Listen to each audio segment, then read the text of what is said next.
যেই সব বাবা মা মেয়েকে বিয়ে দেওয়ার আগে মনে করেন শ্বশুরবাড়ির লোকজনের কিছু থাক বা না থাক তাতে কি, আমার যেটুকু আছে সেটুকু নিয়েই আলহামদুলিল্লাহ, আমার মেয়ে সুখে থাকবে, ভালো থাকবে, তাদের উদ্দেশ্যে একটা কথা বলতে চাই।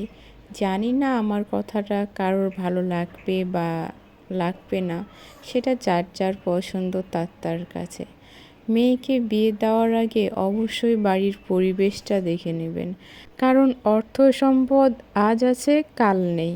টাকা পয়সা আল্লাহ কাকে কখন দেন আর কার কাছ থেকে কখন কেড়ে নেন সেটা একমাত্র আল্লাহ ছাড়া আর কেউ জানেন না। কিন্তু বাড়ির পরিবেশ, সেইটা হলো একজন মানুষের মানসিক শান্তির একটা স্থান।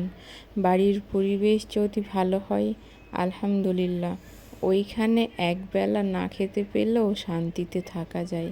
কিন্তু বাড়ির পরিবেশই যদি ভালো না হয় সেইখানে মাংস পোলাওয়েও শান্তি আসে না।